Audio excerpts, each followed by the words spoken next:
രണ്ടാം ഭാഗത്തിലെ സംഭവങ്ങൾക്ക് ശേഷം 6 വർഷങ്ങൾ കടന്നുപോയിരിക്കുന്നു. ജോർജ് കുട്ടി ഇപ്പോൾ ഒരു വലിയ സിനിമാ തിയേറ്ററിന്റെ ഉടമയാണ്. പോലീസ് വകുപ്പിനെ സംബന്ധിച്ചിടത്തോളം ജോർജ് കുട്ടി ഒരു തോൽക്കാത്ത വെല്ലുവിളിയാണ്.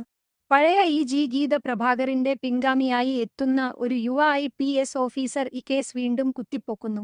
അദ്ദേഹത്തിന്റെ സിദ്ധാന്തം ലളിതമാണ്: നമ്മൾ മൃതദേഹത്തിനെയല്ല തിരയേണ്ടത്, ആ കഥാകൃത്തിനെയാണ്. പ്രധാന സംഭവങ്ങൾ: 1.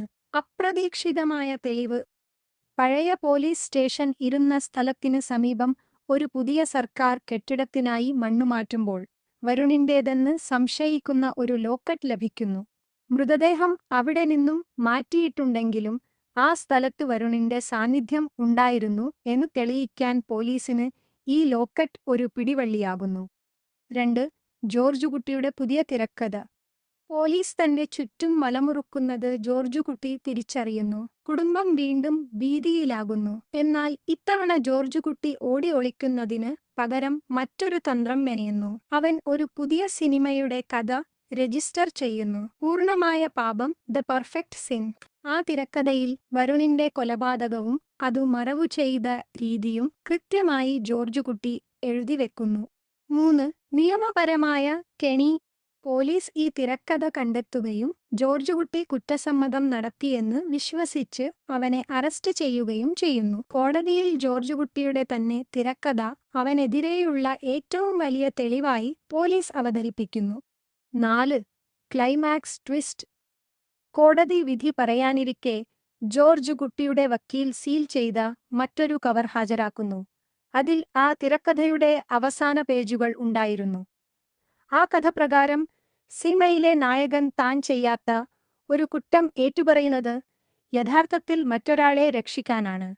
ആ സമയത്തു തന്നെ നാട്ടിലെ ഒരു രാഷ്ട്രീയക്കാരന്റെ മകൻ നടത്തിയ ഒരു hit and run case George കുട്ടി സമർത്ഥമായി വരുണിന്റെ കേസുമായി കൂട്ടിക്കുഴച്ചിരുന്നു. പോലീസ് കൊണ്ടുവന്ന തെളിവുകൾ ശാസ്ത്രീയമായി വിശകലനം ചെയ്യുമ്പോൾ അത് ഏത് കേസിന്റേതാണെന്ന് തിരിച്ചറിയാൻ പറ്റാത്ത വിധം സങ്കീർണമാകുന്നു.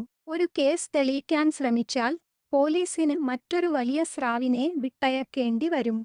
അന്ത്യം, ദി എൻഡിങ്. തെളിവുകളുടെ അഭാവത്തിലും നിയമപരമായ പഴുതുകളിലൂടെയും ജോർജ് കുട്ടി ഒരിക്കൽ കൂടി രക്ഷപ്പെടുന്നു. എന്നാൽ സിനിമ അവസാനിക്കുന്നത് തിയേറ്ററിലെ ഇരുട്ടിൽ തനിച്ച് ഇരിക്കുന്ന ജോർജ് കുട്ടിയുടെ മുഖം കാണിച്ചുകൊണ്ടാണ്. തന്റെ കുടുംബത്തെ രക്ഷിക്കാൻ അയാൾക്ക് കഴിഞ്ഞു. പക്ഷേ ആ പ്രക്രിയയിൽ തന്റെ കുടുംബത്തിന്റെ സമാധാനവും നിഷ്കളങ്കതയും അയാൾക്ക് എന്നേക്കുമായി നഷ്ടപ്പെട്ടു കഴിഞ്ഞു. രക്ഷപ്പെട്ടു എന്ന ആശ്വാസമല്ല, മറിച്ച് താൻ കെട്ടിപ്പൊക്കിയ നുണകളുടെ ഭാരം പേറുന്ന ഒരു മനുഷ്യന്റെ തളർച്ചയാണ് അയാളുടെ കണ്ണുകളിൽ. അവസാന ഡയലോഗ്: ഗ്രേറ്റർ ദാൻ. ഒരു നുണ എല്ലാവരും വിശ്വസിക്കുന്ന സത്യമായി മാറിക്കഴിഞ്ഞാൽ പിന്നെ സത്യത്തിന് അവിടെ സ്ഥാനമില്ല.